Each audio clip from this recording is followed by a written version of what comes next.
Shabdarita Narahari Rupa Jaya Jagadisha Hare Jaya Jagadisha Hare Jaya Jagadisha Hare.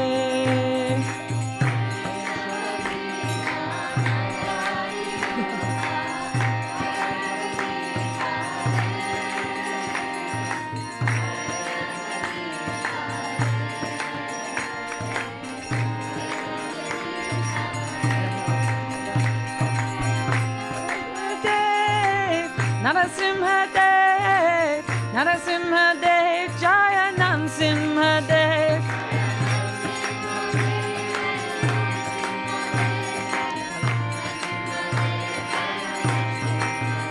Jaya Prahlad Maharaj, Prahlad Maharaj, Prahlad Maharaj, Jaya Prahlad Maharaj.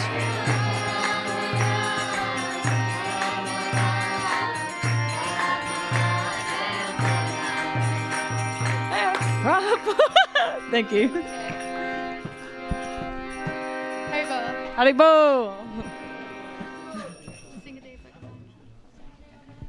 Nrsimhadev Bhagavan ki. Jai Prahlad Maharaj ki. Srila Prabhupada ki. Perfect.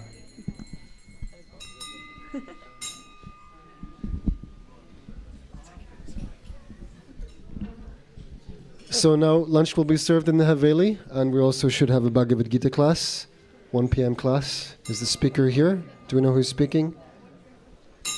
I'm sure he'll turn up. So please stay for the Bhagavad Gita class. Otherwise, lunch is being served in the Haveli. Thank you very much. Hare Krishna.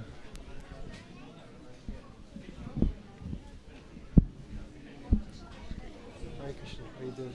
Hema. Yeah, how are you? Not bad, you? I've seen you for a long time.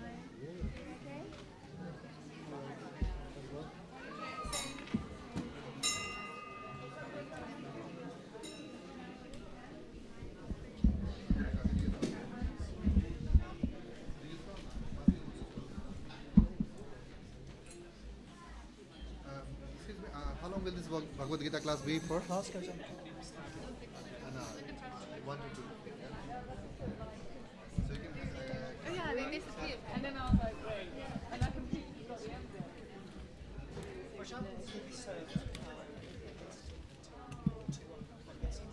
And only there, right?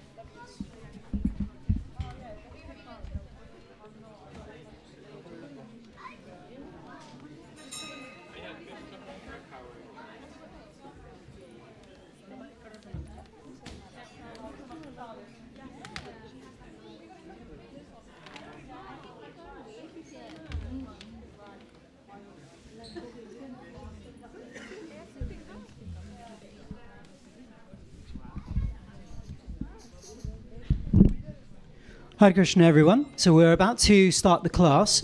So can I ask you to, we'll be sitting over here. So if I can ask you to arrange yourselves on the other side. Thank you so much. Hare Krishna. I have to leave at 1:30. Is it okay if I stay till 1:30? Of course, if it's okay with you, you can sit kind of near the back or something, Okay. then it won't disturb the others. Yeah. But of course, as long as you can. Yeah. As long as you can. I just told him to go round because he's going to be sitting here because they're facing that way, aren't they? That's why. Yeah. Yeah, So just- usually I'll it's- get you a cushion. Oh, it's okay, Mataji. I'll just take one of these. It's fine.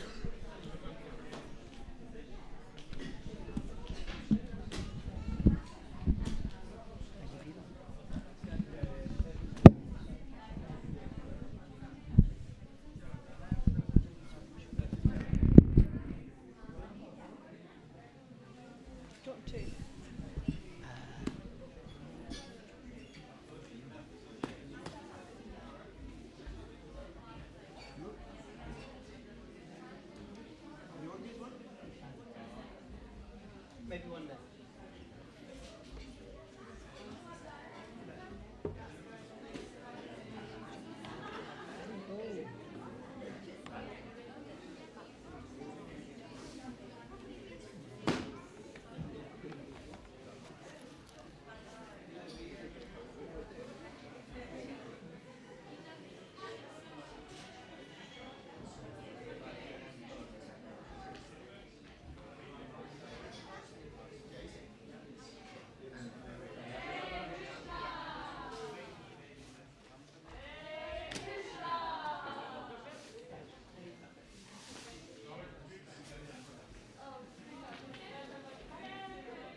Hare Krishna, everyone. Sorry for the delay. Welcome to Bhaktivedanta Manor. So I'd like to seek, first of all, blessings from the senior Vaishnavas and all here, that I may speak something relevant and for my own purification, and that we all may become closer to Krishna.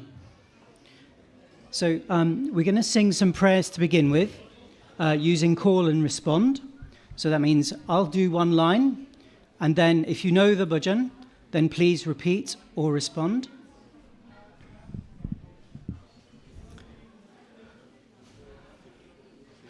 Jaya Radha Madhava Kunja Bihari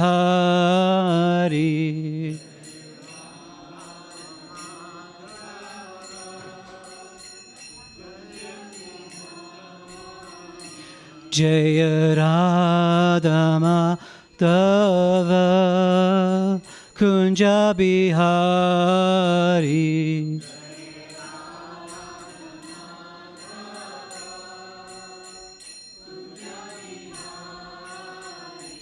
Jaya Gopi Jana Vallabha Girivaradhari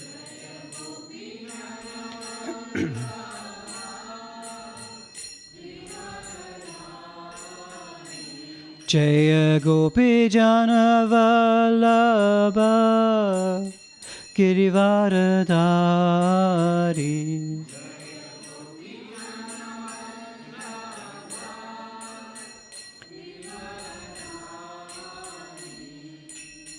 Yashodanandana Brajajana Ranjana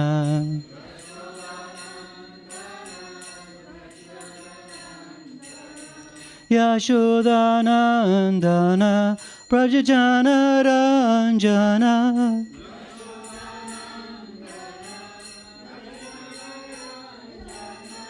Yamuna Tiravana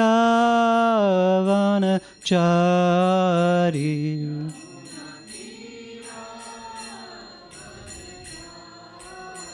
Yamuna Tiravana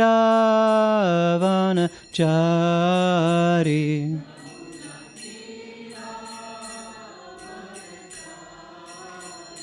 Jaya Radha Madhava Kunja Bihari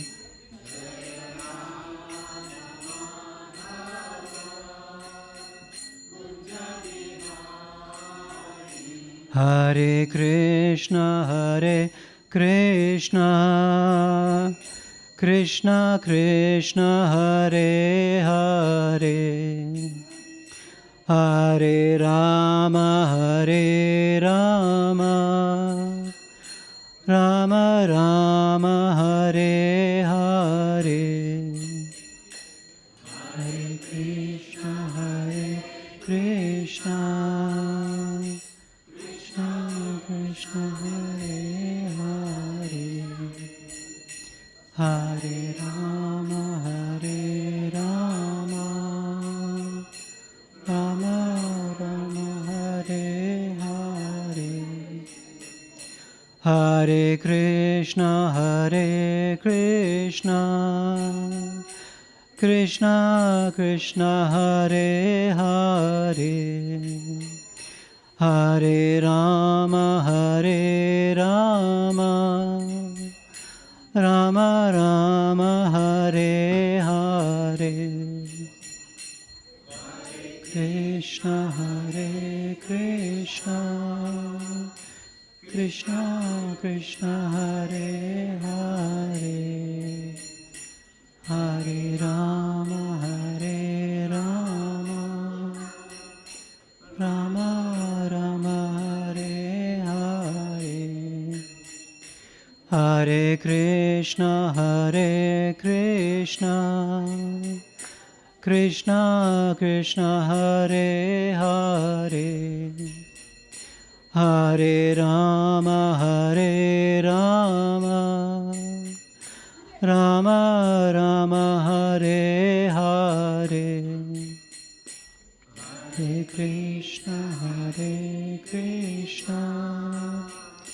Krishna Krishna Hare Hare Hare Rama Rama Rama Hare Hare Jaya Radha Gokulananda Radha Gokulananda Radha Gokulananda Shri Radhe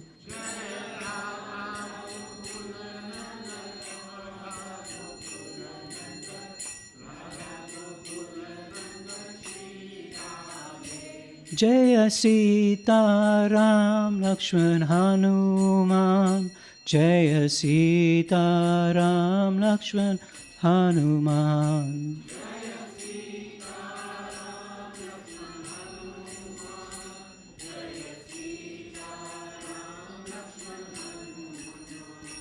Jaya Gauranitai Gauranitai Gauranitai Jaya Gauranitai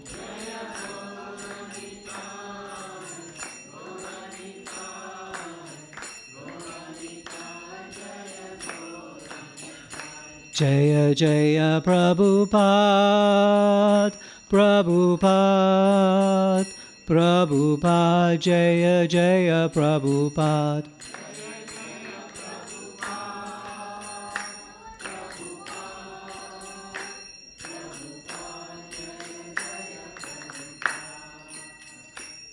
Srila Prabhupada ki Jai. Thank you. Okay, so today's class will be Bhagavad Gita, chapter 2, verse 54. And before we start, we usually begin with some Bhagavad Gita invocation prayers. So hopefully you may be familiar with it. If you've got a Bhagavad Gita, it's in the introduction, so the prayers are there. It's called the Mangala Charan, that's how we call it. And if you know it, then please recite with me. If you don't know it, then that's fine. Please just fold your hands and meditate. Thank you.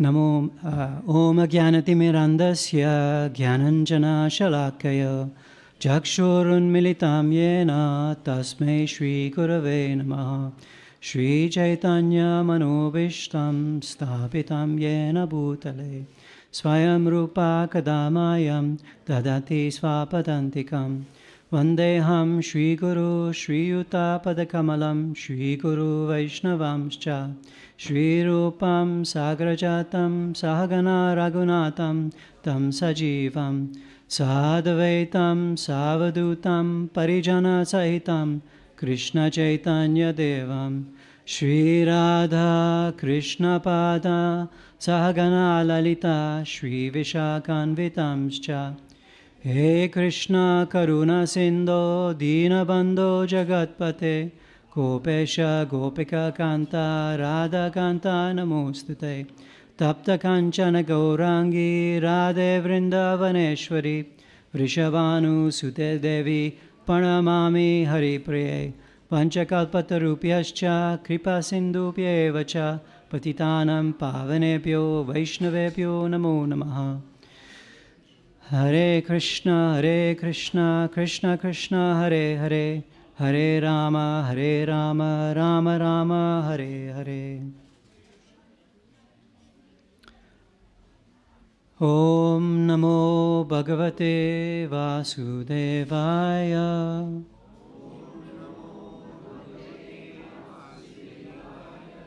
Om Namo Bhagavate Vasudevaya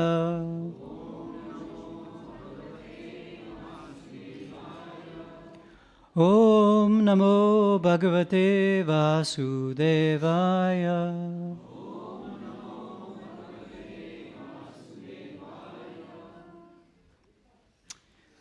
Wonderful. So, as we know, the Bhagavad Gita is an episode in the Mahabharata. It's a conversation between the Lord Krishna and his dear friend Arjuna that takes place on the battlefield of Kurukshetra. The spotlights Arjuna and Duryodhana, who are cousins and fighting for the kingdom. Their uncle Vidur, who was half-brother of their father, Dhritarashtra, and Vidur and Lord Krishna tried many things to prevent the war. So what I'll do is I will recite the Sanskrit and translation once. Hopefully you can see these up on the screen. And then we can do a call and response again for the translation. Or if anyone would like to do the Sanskrit with me, that's fine as well. We can do a call and response on that.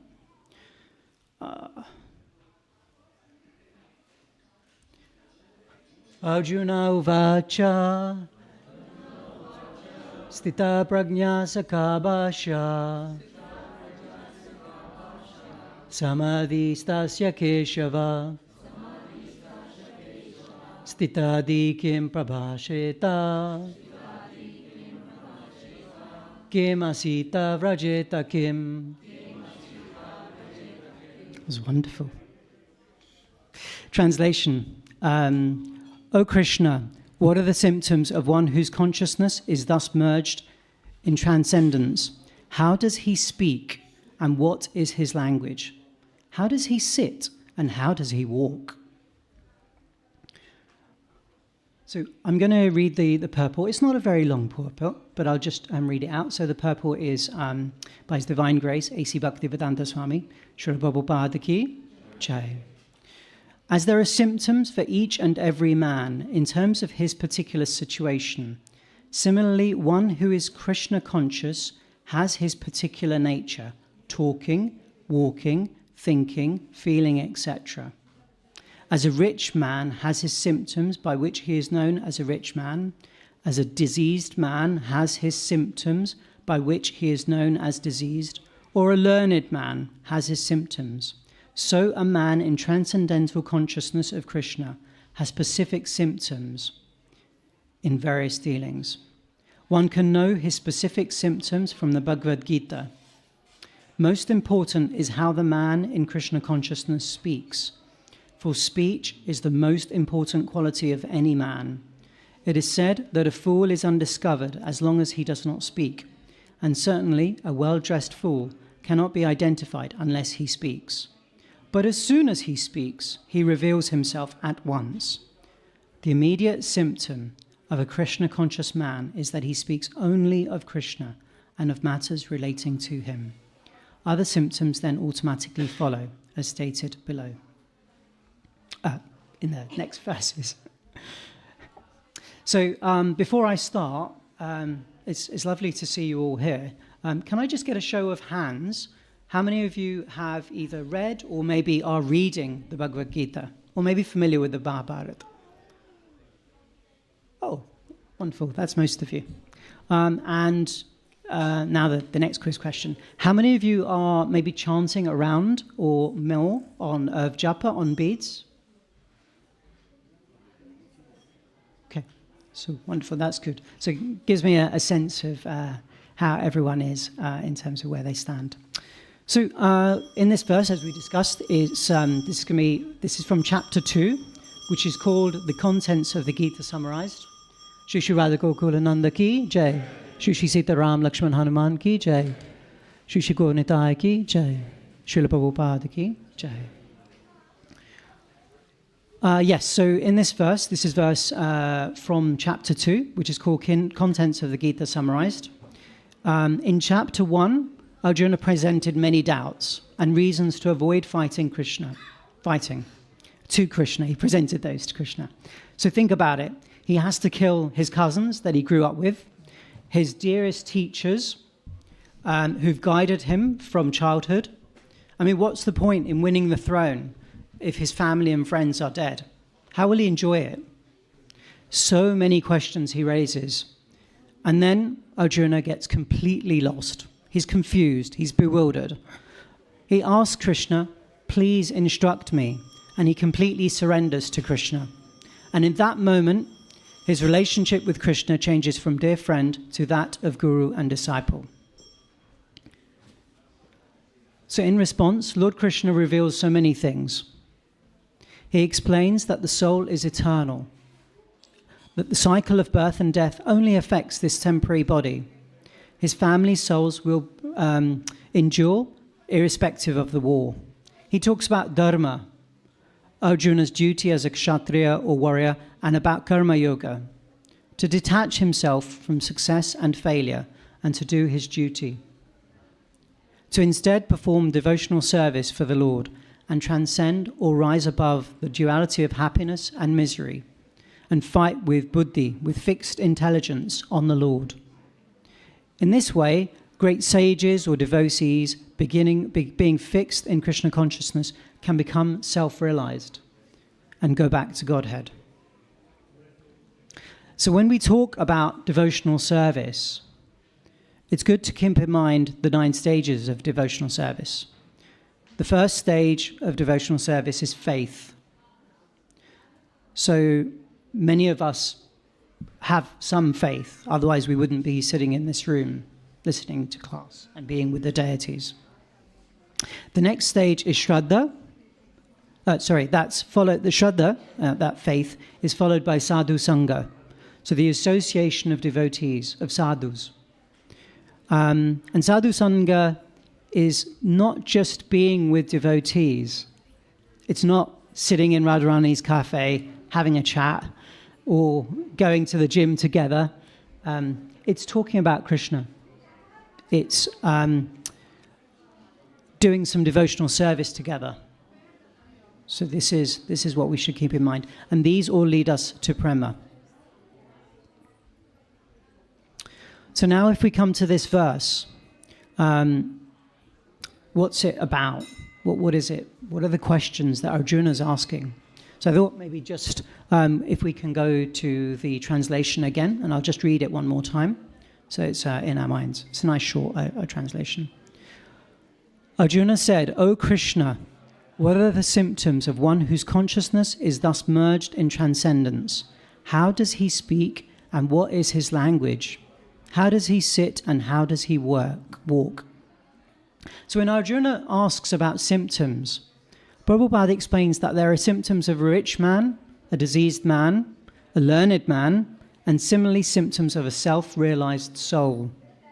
And these are addressed. The most important symptom is how he speaks. Speech is the most important quality of any man, and the immediate symptom of a Krishna-conscious man is that he speaks only of Krishna or of matters relating to him. And then when Arjuna asks, what is their language? He's asking, what are the characteristics of a self-realized person? And when he says, how do they sit? He's asking, how do they restrain their senses? How do they walk? He's asking, how do they engage their senses? And in the verses that follow, Krishna answers these. He gives wonderful answers.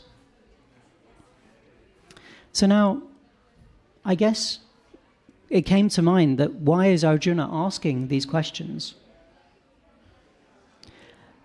In this world, we talk about role models.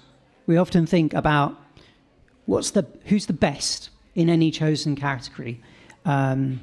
They can inspire us, right? A role model, a good role model. We see them, and then we think, okay, that's where I want to be. And then by looking at where we currently are, we can get a sense of what we need to do to close the gap. How can we get to that stage? So what do we need to do to build that character and bridge that gap between where we are and where we want to be? We often hear in some communities where teenagers are struggling to stay out of gangs or trouble, where perhaps a boy or a girl have an absent parent and lack a role model. We often think about this. And so who are our role models? The first role model will often be our parents, right? Or maybe an older sibling. As a small child, We learn our first words to walk, maybe more complex language from those around us. I know in my case, my older brother was a massive influence on me, maybe more so than my parents. As we get older, we think of those more in a wider sphere of who influence us. 9-year-old me desperately wanted to be a footballer, and my game was modelled on a great footballer of the time, played for Liverpool, Kenny Dalglish. And I would run around like him, and I would shield the ball just like him. And then, of course, I got a little older, so I got interested in cricket. So then, who would I want to be? I wanted to be Sachin Tendulkar. I wanted to play like Sachin. Then I saw the weight of his bat, and I thought, maybe I can't bat exactly like him. But then I kept wicket. So who better role model to play? MS Dhoni. So I wanted to keep like him and stump like him. So I learned some skills from watching them. But none of these stars built my character. They didn't teach me how to live. In the purport, Prabhupada says that there's a diseased man has his symptoms by which he is known as diseased. And it reminded me of a great cycling champion. He was an absolute great. He won the Tour de France so many times, 5, 6, maybe more times. This is a really grueling event. Imagine cycling 100 miles every day for 3 weeks. And he did this year after year, and he did all the training for this. Super tough. And he also had a public battle with cancer. He raised awareness and so much money for research. You might remember him. A role model, you might think. But it turned out that he was using performance-enhancing drugs all through his career. He lost all his medals, and he was banned from professional cycling. So maybe not such a role model for us, how to live. So if we choose the wrong role model, what happens? So each of us has our own position, our karma from previous lifetimes, our desires. And so if we meditate on people like Trump, Elon Musk, because we want power or wealth like them, then we're creating new material attachments which will leave imprints on our minds and drive our actions. This happens even if we heartily disapprove of them. So the factors around these are the frequency. So how often we contemplate something. Are we thinking about it daily? Are we thinking about it weekly, yearly? How often? It's what's the duration that we think about something? Are we thinking about it for hours? Is it just a passing thought? And then how much emotion do we put into contemplating this? And these are the factors that can really drive our attachments and forming attachments. Imagine an alcoholic. So they may be physically free to go anywhere, but wherever they go, their consciousness goes with them. It goes to a drink. Periodically, it becomes so filled with thoughts of alcohol that they feel tormented until they drink. And similarly, our consciousness gets fixed on the results of the work when we are attached. And whilst results come and go, the consciousness remains entangled. So you might say, I'm not addicted to any material things. I'm not an alcoholic. I don't have to have drugs. I don't need to do anything like this. The Gita teaches us about the 8 stages of fall down if we do get attached to material things. And if you think over any issues, arguments you may have had, any disputes you may have had at home with family or with friends or even in the workplace, and you can find the root in this, in attachment, and how easy it is to form a material attachment. For instance, let's imagine I'm buying a mobile phone. guess it's something most people have. So I'm contemplating the technology. I'm searching so much. I'm on Google and I've got, okay, am I going to go for Apple? Am I going to go for Samsung? What is it? And you know what? Then I start to get into the features. And I'm searching and I get more and more excited about the different features this phone has. And then I think, okay, it's going to be so amazing when I get this phone. It's going to change my life.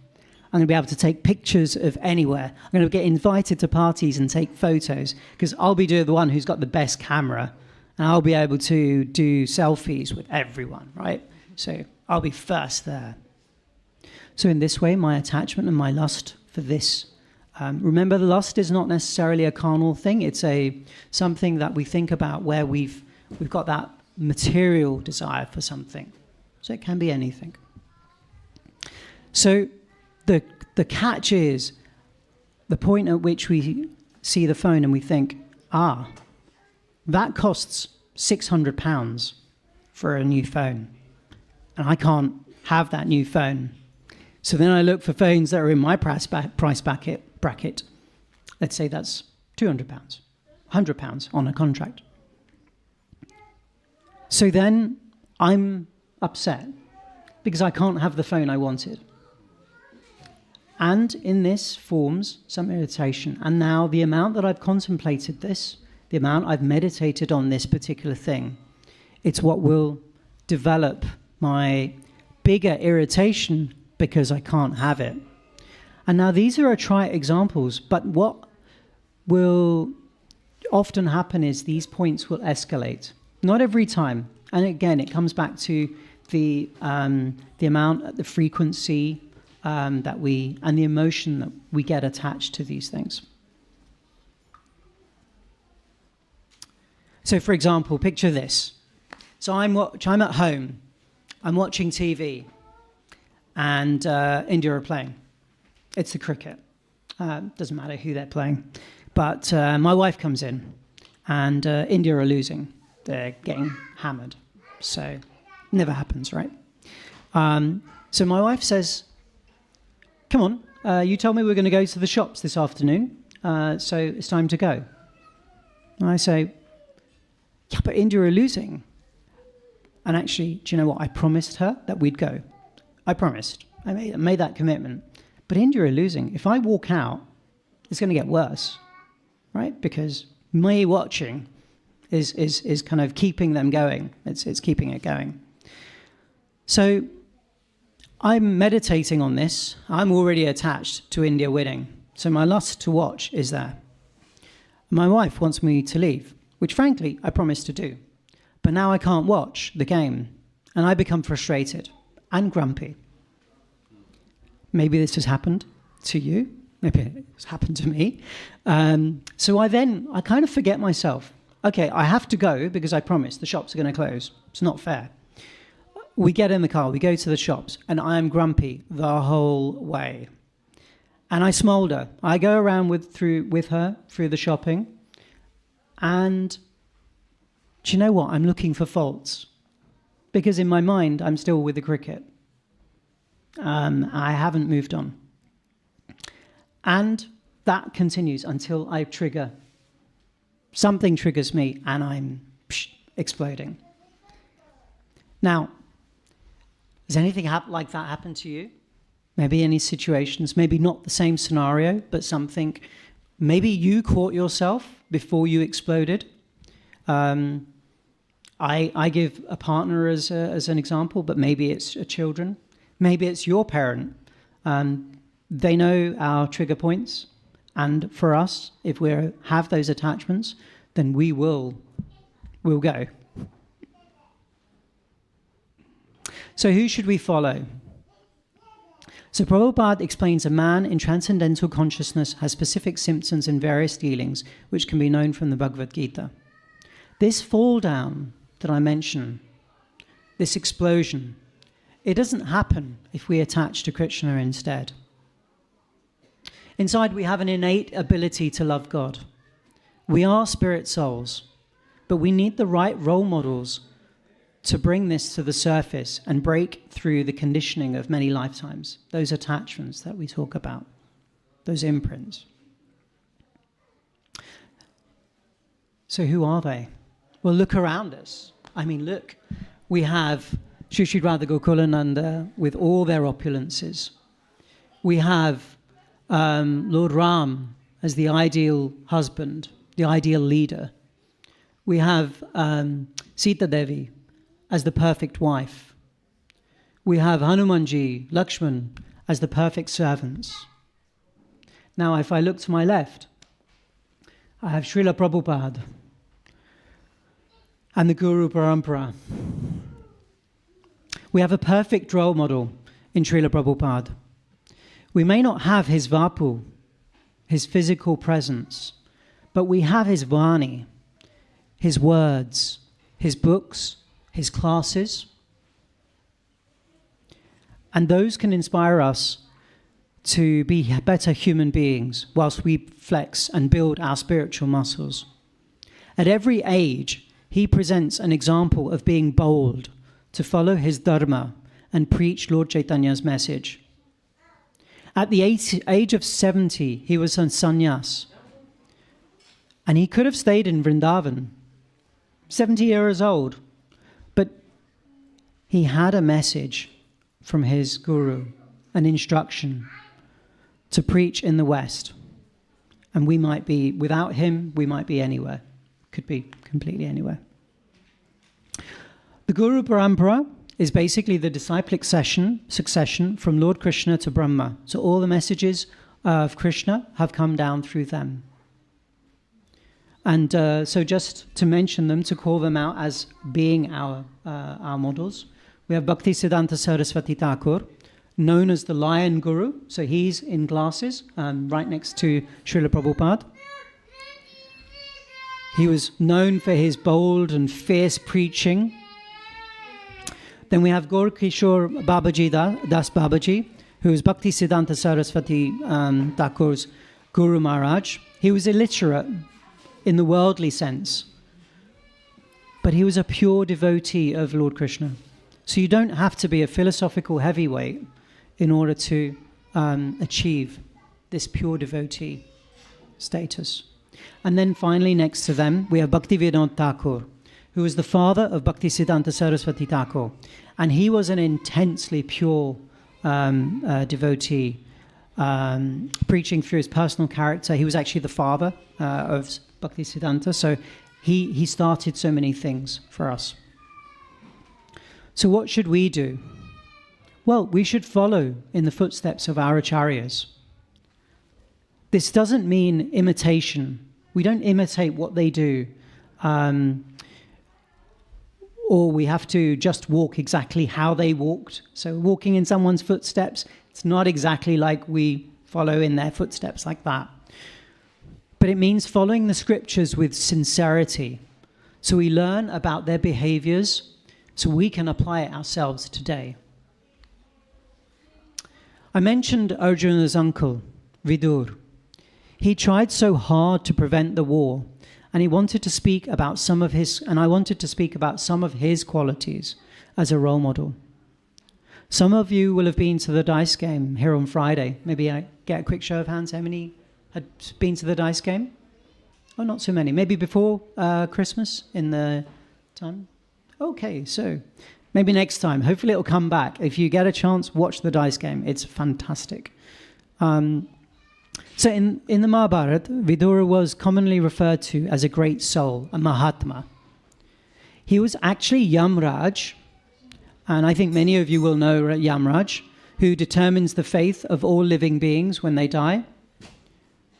So Yamraj misjudged a rishi, Monika Rishi, who cursed him to become a Shuddhara in his next life.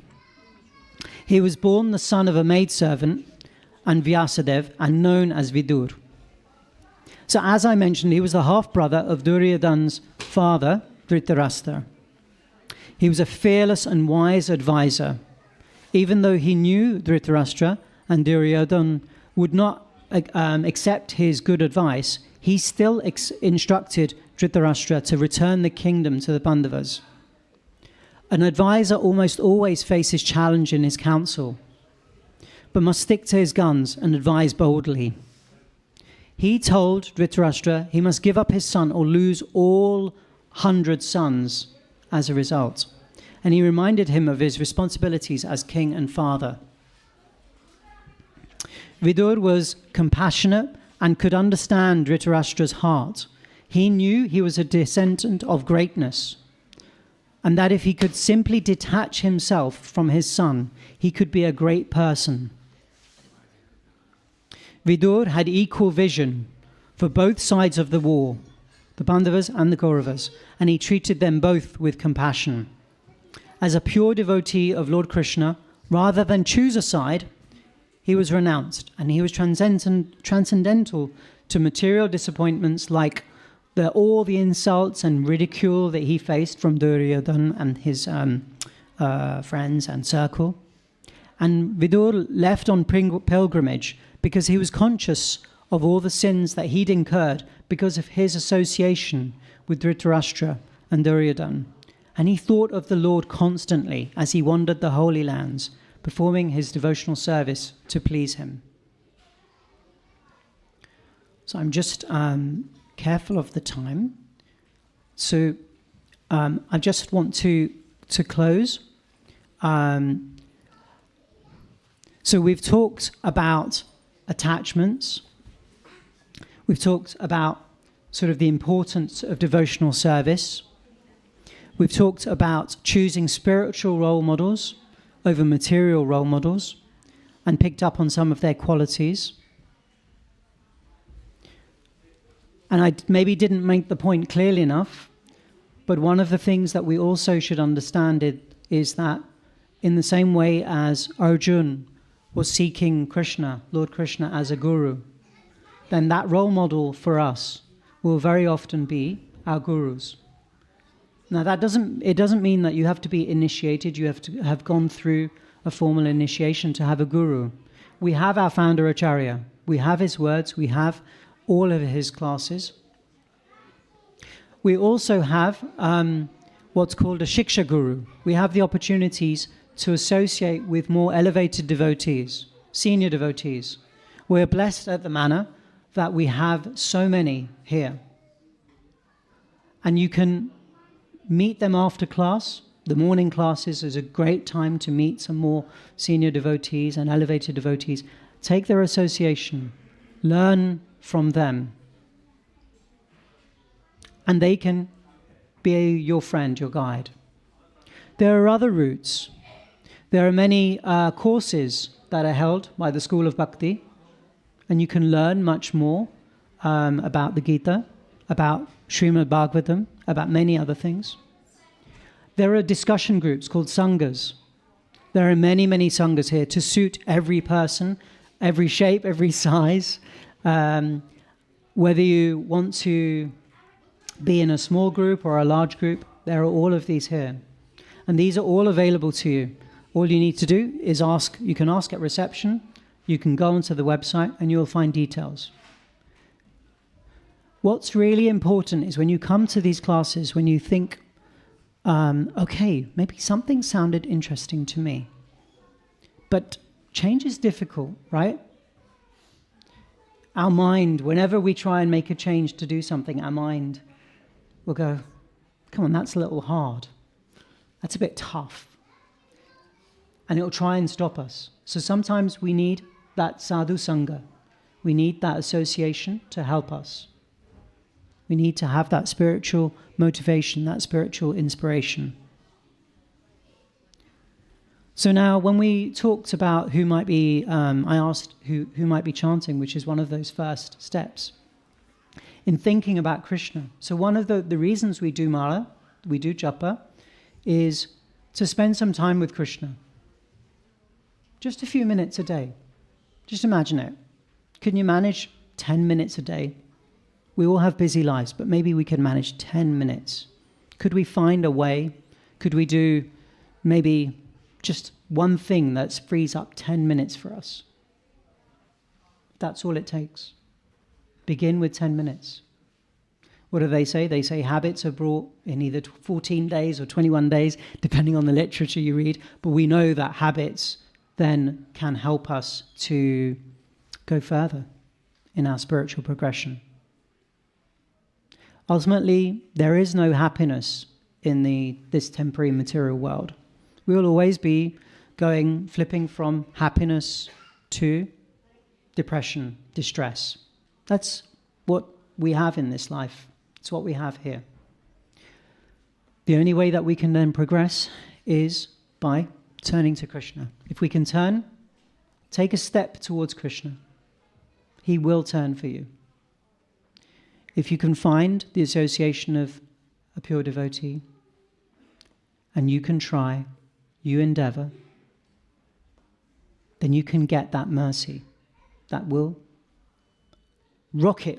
It's like a rocket to the stars, right? So it will jettison you in your, or maybe jettison's not the word, propel you is probably a better word, in your journey.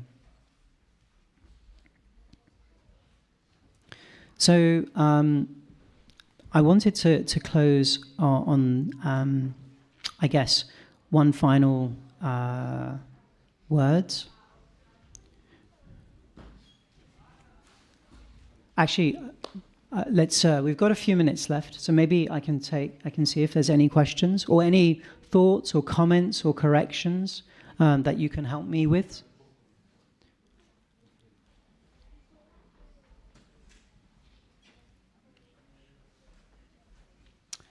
Pankaj Babu.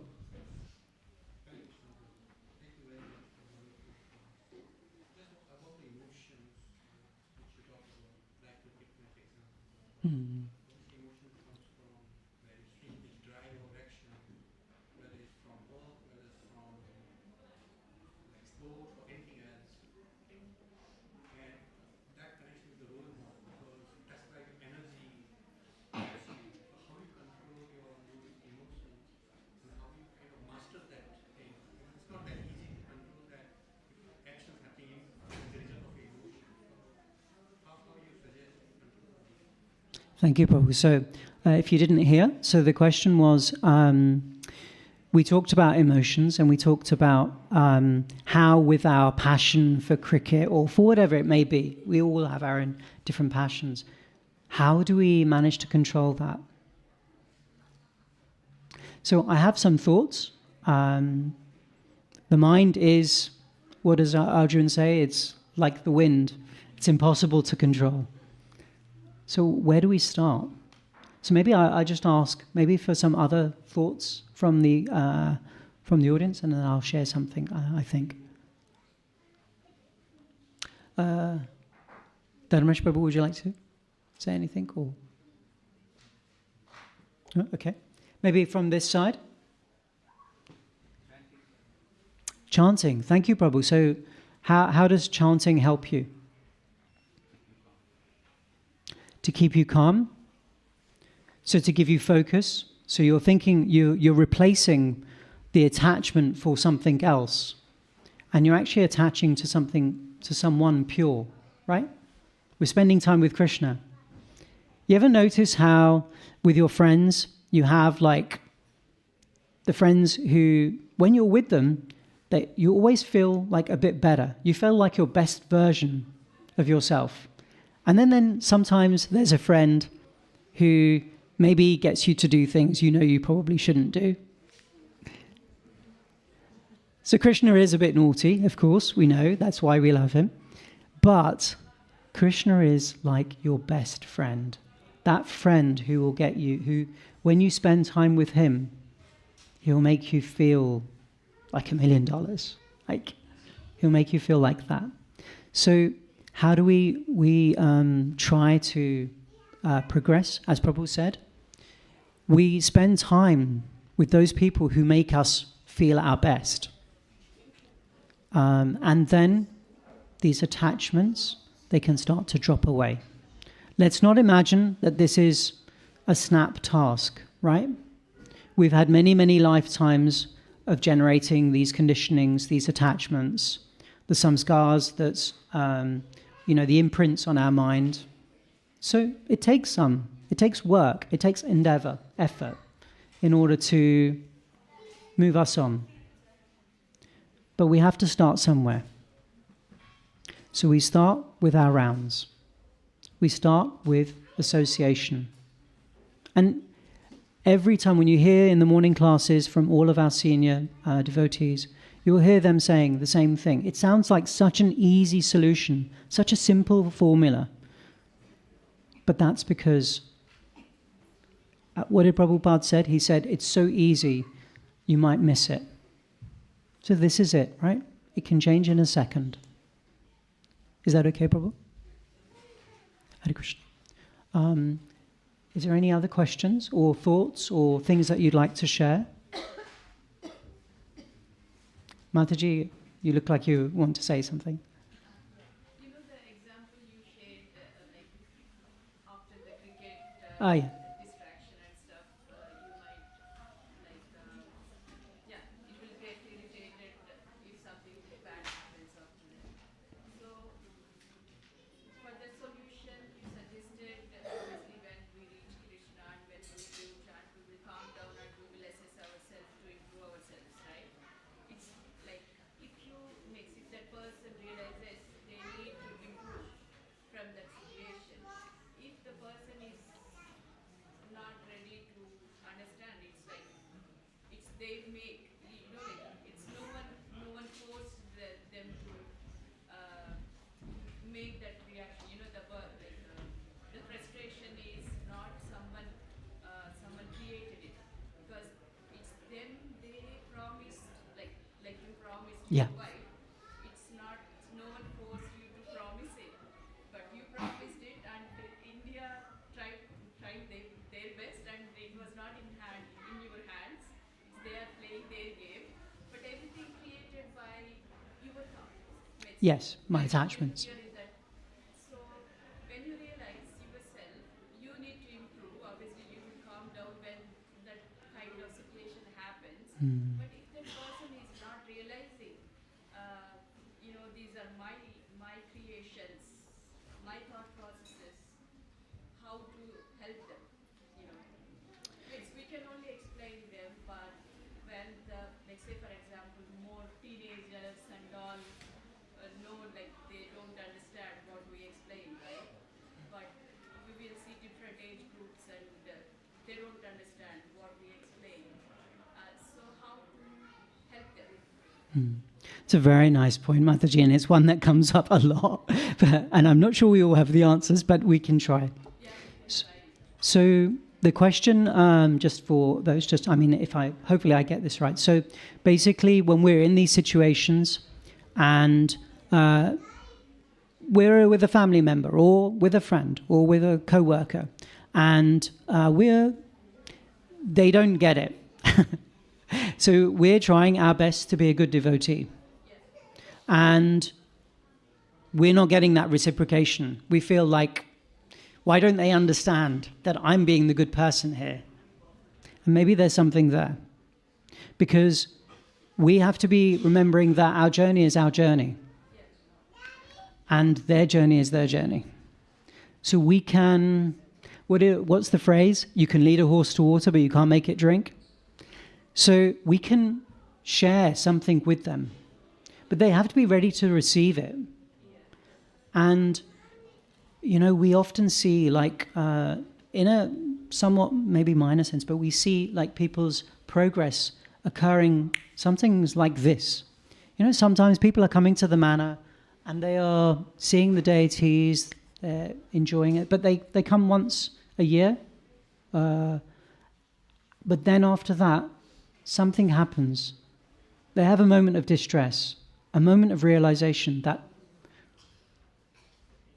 hang on, I'm coming here. And when I come, I just ask for something all the time. Maybe I can give back. Maybe. So that these points, so we can't actually force somebody. We can share, we can listen to them. I think the most common thing that we hear is, and our seniors will tell us, is just listen, be a friend. And then when they are ready, then they'll come to you. So be ready when they come to you, want to come to you. Thank you. Hare Krishna. Yes. Very nice point. Thank you. So Mataji added that if we ever feel like we can't do anything, right? But we can pray for them. And devotee prayers are so powerful. They really are. We have to believe. We have to know. But devotee prayers, and you will feel that you are making such an effort for them in terms of including them. And meaning, not like, oh, I'm doing such a big deal, but more, this is something I can do. This is something I can do for them. And it's a beautiful thing to pray for someone else. Okay, it's just at 2, so I think I should be finishing. So I think that's one fun. Thank you all for your engagement. Thank you for all your time spent here. Srila Prabhupada ki Jai.